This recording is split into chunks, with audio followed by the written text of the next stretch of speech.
Good day everyone. We welcome you to the massive open online course on cartographic techniques. This is a practical course. For the past 8 weeks you have been discussing a lot about manual cartography. So today we will be starting with digital cartography, and I'll be giving you an overview about digital cartography today.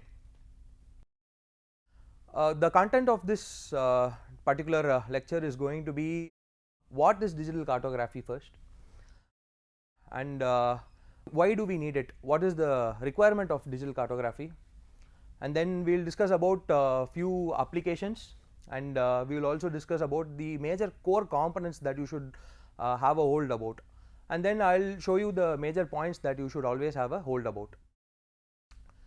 So now we will go into what is digital cartography first. Now we know that cartography is the art of making maps, and that is what you have been learning for the past 8 weeks. You have been trying to make your maps.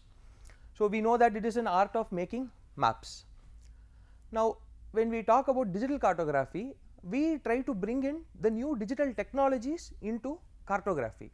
Now when we talk about digital technologies, we have few devices, basically your computers, your internet, your web platforms, your mobile phones, even VR headsets are today being used for cartographic purposes. So and one more important thing is your software. So without softwares your digital cartography is not going to be possible. So in general what you can take from this is basically we move from papers to computers in very simple terms. One thing is that what it does is it tries to somehow overcome the shortcomings of the traditional cartographic techniques. So there are a lot of advantages which we will slowly go through and understand. Now you can consider this example of trying to calculate the area from the topo sheet. In your earlier lectures you would have done an exercise on measuring from the topo sheet. Now so if you want to measure the area from the topo sheet, there are few techniques that you will apply which you have done manually. Now how can we do the same thing with the help of a computer? That is what we are going to see here. So the whole digital cartography idea is how we change from the manual process to the process of using a computer. So how can we achieve the same results quickly and accurately using a computer based tool? That is what we are going to see here. So like I said, you start with paper maps, you started marking everything using paper maps, and then there are few devices that have come into fore, and then those devices, what we are doing is we are using that to convert everything into the digital platform. The one important thing that I want to tell is that there are two important components in this. One is your mathematics and your computer science. Two important things will also play a major role in digital cartography. Whatever manual technique you are doing, we use some mathematics, and that mathematics is being programmed, and that program we use it to do the digital cartography part. Now the next question that we want to discuss is why is it required today? Why do we need digital cartography today? Now we know that the world is evolving very rapidly. We are moving very fast. The technology is growing very quick around us. We are not able to have a hold of things that is around us. That fast we are growing, and every human activity is inherently related to location. Whatever activity you take, whatever work you take, whatever profession you are in every day, every aspect of your day, you are going to have location. So for example, you just think about having Google Maps. So Google Maps, I think most of you are going to use Google Maps on your everyday process. So again, so we are evolving, the technology around us is also evolving. Now even though traditional cartography is holding the core principle, the manual method will not be able to match the speed in which the world is developing or the requirements of the world. So we can just try thinking about an example where you think about using Swiggy with the help of the traditional cartographic techniques. So if someone orders food and if you want to get that food to you, there is a lot of work that is going on behind. And when we try to do that manually, let's take a base map, let's start pointing the place through with the help of all the manual cartographic techniques. If we go through that, then Swiggy is not possible today. It is going to take a lot of time for the food to reach you people. So what happens is, digital cartography is evolving, or it is moving with the world. It is moving in the speed of the world. And now if you think about Swiggy, in reality, without digital cartography, it is not possible.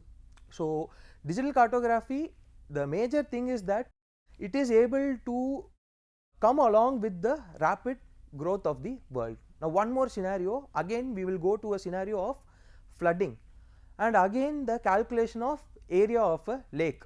So you have already done this as an exercise, so you know that what you do in the manual method, but then with the scenario of flooding, will you go for a traditional method or a digital method? That is the question I am asking you. So in that case, obviously we are going to go with digital cartography method. So what are the key advantages?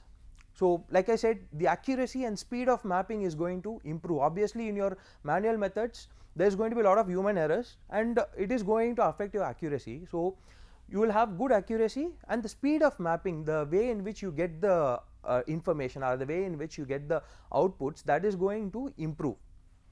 The next advantage is going to be your rapid processing and transfer of voluminous information. Now this is a very key point here, because we have lot of people around us, we have lot of features around us, we want lot of information that has to be traveled. Now if I give you two different maps manually and I tell you to work on those two maps to get some information, it is going to be a tedious task, especially when we do tasks such as like trying to overlay two maps. So in that case, the rapid processing power and the transfer of voluminous information is going to be a very key advantage of digital cartography. So one good example that I can give you, which you can also explore, is Google Earth Engine. We will try to teach you later about it, and what it does is massive amounts of satellite data it can process in a very short time, and it can give you good and accurate results from it. The next thing is multi-user interaction. Now this is again a very key component, where you have lot of users around you. You need those users to receive some good data. So you again go with your Swiggy. There is going to be a lot of bike drivers, there are going to be a lot of hotel owners, there are going to be a lot of people who are going to order food. So it is a multi-user platform, and it is purely possible because of digital cartography. And again, you can do a lot of enhanced spatial analysis and good visualization of information also, because the ultimate aim of cartography, when you take, you are going to produce good maps, and we are going to look into those maps, we are trying to interpret some information from those maps, and that information is going to give us some knowledge. So what digital cartography can give you is much better visualization, not only in 2D, but also it can give you the idea about 3D. So these are key advantages that we wanted to discuss. So now slowly moving into what are the applications now. Now when we talk about applications, there are extensive applications across various domains. You can have a look into a lot of applications. So we will be discussing about few applications, out of which first is we will talk about how it is being used for disaster management. Then we will talk about how it is being used for earth sciences. Then we will talk about how it is being used for your location based services, which is a very important thing that is going on now. Then we will talk about health and behavior patterns, which is also a very crucial aspect in the modern world. Now first thing is disaster.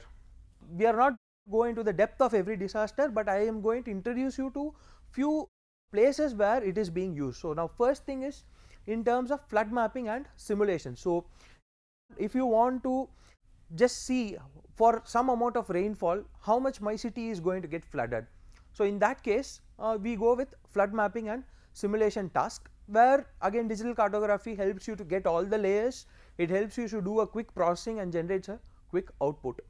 And the next thing is going to be your landslides. So landslide studies, it is extensively used, a lot of information that is related to the elevation, lot of information that is related to the soil stability. These information, all these information can be very nicely brought into your digital cartographic platforms, and then it can be used for further extensive analysis. The next application is going to be your C-speak activity mapping. So I think you'll be aware of, there'll be a world map where you'll try kind of see where there are a lot of hotspots for earthquakes, where there are hotspots for volcanic activities. All these hotspots, when it's mapped, you try to find some patterns from it. You try to learn why there is a particular pattern. Let's say there is frequent earthquake temporarily occurring in a particular place, then it kind of raises a question for us, and we start digging the answers for that. So that is where this digital cartography is going to play a major role. And the next one is your forest fire predictions. Recently there is a lot of forest fires, so I will show you an example of forest fire only today. So we will be talking about I will just show you few maps about the California forest fire, what applications they have made and kept for that. We will just try to see that. And the next one is your vulnerability and hazard mapping. So this is a part of your disaster studies where you try to get some good data. We try to do some mathematical analysis on top of it and see how vulnerable it is to some kind of a disaster and what kind of risk is there in a particular place. So like I said, the example part is going to be the California fire tracker. Now you can see these nice symbols of where there is fire happening, then you can see these symbols of where there is a hotspot or what is the issue or what is the requirement. All these on a web platform, when you put it, then the decision making and the support for decision making. So let's say I want to take some relief measures. If I am planning to take some action for those who are affected by this fire, I kind of know where there is a good hotspot, I kind of know where there is going to be issue, so I can divert my resources in the right way. So again, digital cartography is helping you here. And in the manual method, the issue will be you cannot use n number of layers, you cannot add n number of information, but in terms of digital cartography, n number of information can be added, and those information we can try to use it for our specific purpose. So next thing that where we are moving into is the earth science application. Now earth science application, we can talk about forestry. We will study about biomass, then we will study about the habitat and the suitability for a particular. So one very nice study is about the elephant corridor mapping. So that is a very nice study, and digital cartography plays a major role in that. It helps to delineate, and there are a lot of good studies done along the western Ghats of Tamil Nadu. And then you have studies that are related to the sustainability. How good is the sustainability of a particular region in terms of water, in terms of food, in terms of economy, all those things can be studied. And then next thing that we move to is marine sciences, where a lot of studies are done about coral reefs, and also a lot of studies are done about the microplastic studies, where the effect of plastics we are trying to map found in the ocean. Then in terms of geological studies, you have studies that are related to the structure of the surface, and subsurface studies are there, and then you have a lot of studies that are related to the mineral exploration. In terms of your environmental sciences, pollution and surface temperature are two important things that we see. There are also other applications, there are also other fields, but I have just kind of reduced it to few examples for your understanding. So in terms of pollution, we can bifurcate into air pollution, you have noise pollution, you have water pollution. So every aspect of environment you can fetch some information. So in terms of, let's take the case of noise, you can move around, you can have a small device that can capture the decibel, then you can move around your city, you can take few points, then you can plot it, and you can just try to see where you find more noise and where you find low noise. And once you do that, then you can start thinking about why there is higher noise and why there is a lower noise in a particular region. The next application is going to be about planning, where digital cartography plays a very major and crucial role in planning, because you have a lot of good data that is being generated. Now in terms of planning, what we try to do is we layer up these data, and there are a lot of planners, there are a lot of GIS people, there are a lot of policy making people who all join together, and they take decisions about, let's say, where I should put a particular road, should this road cut through this particular settlement or not. These kind of questions in terms of planning, digital cartography plays a massive role in decision making and in trying to figure out the best route or the best possible way for a particular road. And in terms of rejuvenation plans also, there are a lot of work that is being done on wetland ecosystems, where good wetlands are wetlands that require some care. With the help of digital cartography, their planning is being done in a nice way. The next application is going to be your landscape study. So I have a small example for you. So this is a land use land cover atlas map from the NRSC, National Remote Sensing Center. So these maps, these land use land cover maps, are these landscape studies. All these tend to give a broader idea about the landscape and the features that are around us. So in this map also you can see there are different legend and different layers, based on which we can find out where there is strong urban settlement, where there is strong vegetation, where there is strong forest. All these things can be studied with the help of a land use land cover map, which is also an integral part of your digital cartography. Now when we talk about location based services, so this is what we are mostly connected to, this is what we are mostly related to in our day to day life. So in terms of, first thing is food delivery apps. So Zomato, Swiggy, Zepto, all these applications are you're using, and all these applications, it has a very strong bond with digital cartography. Then the next thing is cab services, Ola, Uber, Rapido, all these applications also have a very strong link with digital cartography. So let's say where you are and where is your drop location and the number of cab drivers who are there. So there is some spatial analysis, there is some, let's say, your basic measurements that are again being done in a digital way to find out the best driver for you, to find out the best route for you. And the next thing is your repair and maintenance service. This you would have mostly encountered it in the use case of urban company. So where you have your location, there is a maintenance guy, it might be a plumber, it might be a AC mechanic, whoever is nearby, whoever can feasibly reach you at a particular time, they are being allotted. So again, a role is being played by digital cartography, where it generates a lot of layers for this, and then some spatial analysis is being done on top of it. And then your next thing is your physical activity app. So I have a small example for that, you can try to show you that and explain you about that. And in general, your location tracking services. So your basic thing, when you share your WhatsApp live location, so when you share it, you are basically sharing some latitude longitude information that gets very nicely displayed on your mobile phone, no? So the way in which it gets displayed, that part is where digital cartography is holding a very important role.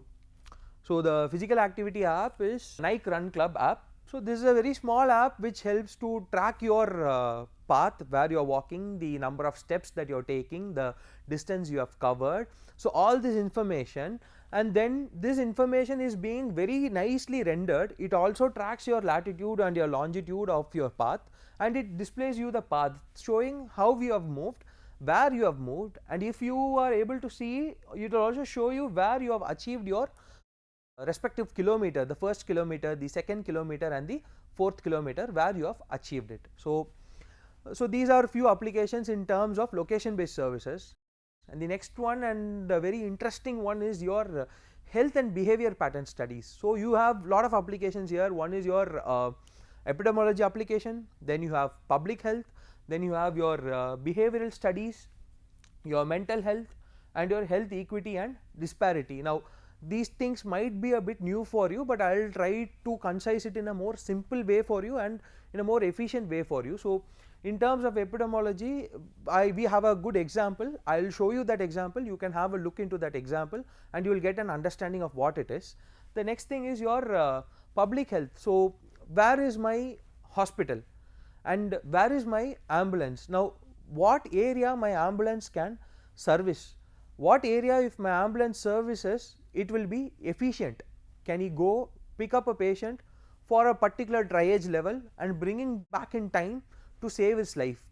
All these places your cartography plays a major role. The way it displays the data, the way it guides the driver or anything, it plays a major role.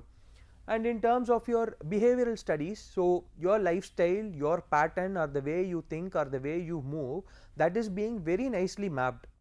In fact, you can try to collaborate behavioral studies, mental health, and health equity and disparity in a very nice way in terms of your health, in terms of your lifestyle, in terms of few measures not reaching you in time, these things can be very nicely collaborated. When you have sufficient and good amount of data, you can try to display a lot of information that is going to be very useful for everyone. One important thing I want to add with this is, when we talk about all these domains, one major thing is there is something called social media mapping that is being done now. So most of you will be using Twitter, Instagram, Facebook, WhatsApp, all these are social media apps, and there is lots and lots of information that is being transferred through all these platforms. Now when you add something called as a location aspect to it, so let's say we talk about tweets, and when there is an IPL match going on, if you just think about the whole country, and if there is a match going on between Chennai and Bangalore, and you want to know, like, throughout the country where there are going to be a lot of CSK supporters and where there are going to be a lot of Bangalore supporters, if you just try to map the tweets alone in some way, if you map the tweets alone, you kind of get the idea of the whole country, or where the country is, or what they are thinking about a particular match. It's not only cricket, you can think about football or any sport or any event. When you try to map it, you try to see some pattern, and when you see that pattern, you kind of try to understand the mindset or behavior of few people. So this is a very important thing that I just wanted to convey to you guys also. So this is the example that I told about epidemiology. So this is a very recent example, which is your COVID-19 case. So this is a very small map where we take all the incidents of COVID-19, we try to plot it, and then you kind of see where there is a heavy grouping, and we try to find out why there is a heavy grouping in those regions. So there are n number of reasons that you can try to correlate. What is the population over there, what is the climate over there, what kind of vaccines are being used over there. All these things can be correlated and it can be studied. So now we have discussed about what are the different applications. Now what we are going to see is what are the core components, what are the core technologies that we should have an idea about if we are planning to implement or apply digital cartography. So we will see few core technologies first. The first thing is remote sensing. Now remote sensing, in very simple terms, when you try to get some information about an object without any physical contact with it or without touching that object, that is called as remote sensing. And the best example of remote sensing is our eyes, because we do not touch the object or feel the object, but we kind of know what it is, what is the shape of it, and what is the color of that object. So one very important technology with respect to digital cartography is going to be your remote sensing. The next technology is something called as photogrammetry, and again in very simple terms, it is just trying to do some measurements with the help of photographs. The next technology is going to be your geographical information system, which is kind of the closest neighbor to your digital cartography. So whatever information, whatever data that you are fetching, all this goes into this system of geographical information system, and then the part of digital cartography is completely being carried out. The next thing is GNSS. This is also again a very major component where it helps you to find where your location is on Earth. So that is the major use of GNSS, which is Global Navigation Satellite System. Now when you try to combine all these technologies, your digital cartography can be successfully enabled. Next to these core technologies, there are few terms I want to introduce you to today, and as we go through the course we will see in depth about these terms, but there are few terms that I want to kind of introduce you to today. So one thing is your base map and base layer. So it is nothing but it is a source layer that is used as a reference. So in digital cartography, in your basic mapping process, when it comes to computers, there is always a base map, and your role will be also in creating these base maps, and your role also will be on creating some more additional data with the help of these base maps.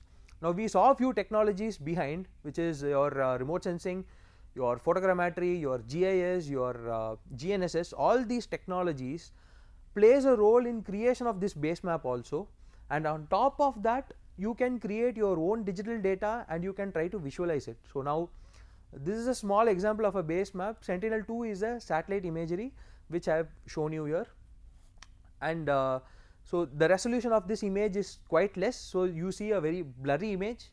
Then the same spot we took a image from Google Earth, so again this has good clarity because this is something called as a high resolution image. And then we did some cartographic work. There was some work done on top of all these layers, and we created a digital map, Google Maps basically. So all these are base layers, and so when you are using your again Swiggy, Ola or anything, you are able to actually see these base layers in the bottom, and on top of that all the operations are being done, because without this base layer you cannot know where you are actually. So the base layer is the most important thing. As cartographers, we work on creation of this base layer also, and we again use this base layer for efficient digital cartography also. And the next thing is very basic thing is spatial data models. So I told you about base maps, that is one important thing. The next thing is you have to understand what are data models. Now in terms of data models, there are going to be only two important terms that we will see. One is a raster data model and the other one is a vector data model. In terms of raster data model, you can see those grids, no, those cell kind of things, no. So those are the raster data model. So raster are grids and cells, and your vector data model is the next one. So even in the previous slide we saw images, high resolution, low resolution images, no, those images you can consider it as the raster data model. They are based on the raster data model, where there are individual grids or cells and each cell carries a particular value.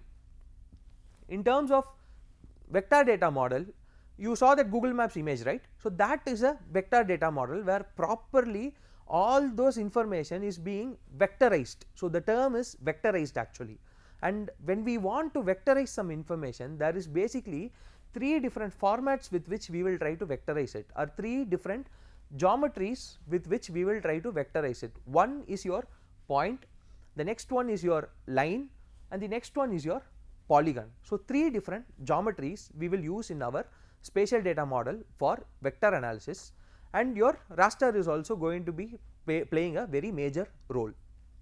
Now what is this point? Now you know latitude, longitude, so geography is purely based on latitude and longitude. So when I take one particular latitude and longitude and I plot it, I call it as a point. So a tree, you can take it for an example, you can move to that tree, you can get what is the latitude, longitude of that tree and you can plot it, then it is a point data. The next one is your line information or line data. Now in terms of line, it is a series of points, and a nice example for that is roads actually. So if you take roads, when you start marking along that road, you are actually trying to take a series of point along that particular road. So this is a nice example for your line vector data geometry. The next one is your polygon geometry. Now when there is a series of points and it has the same starting and ending point, so this is a small pond, and if I tell you to mark around it or if I tell you to draw around it, you are going to start at one point and you are actually going to come and end at the same point. So in that case it is going to be called as a polygon. So these three geometries can cover every feature on earth, every feature of on earth. When you try to vectorize it, it is going to definitely fall under these three different geometries, which is point, line and your polygon. And the next thing is a very basic difference is in terms of traditional cartography, we go to the field and we capture aerial maps, aerial surveys we do, and then we manually try to kind of create the data out of it. We draw or we try to do some process manually and get the data from it. In terms of your digital cartography, it is going to be a lot of field survey, satellite survey, lot of drone survey, and all those information we take it, put it on a computer and try to vectorize it completely. So in one way or the other way, it's the same process, but the way we try to do it is kind of changed.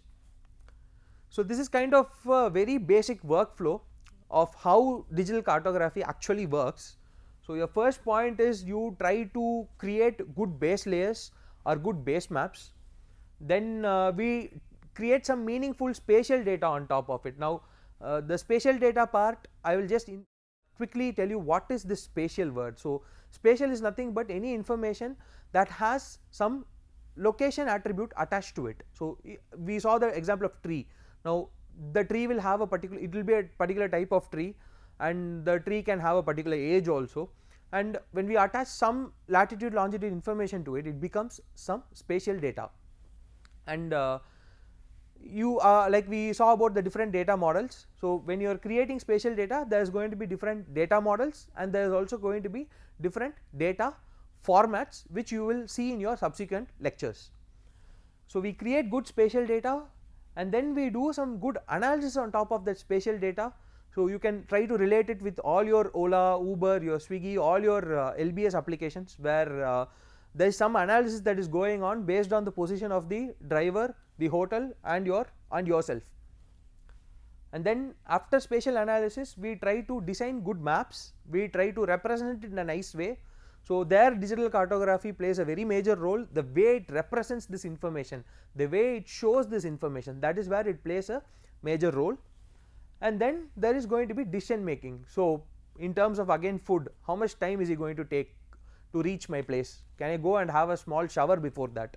So that decision making part is being facilitated with the help of digital cartography that goes through this particular basic workflow.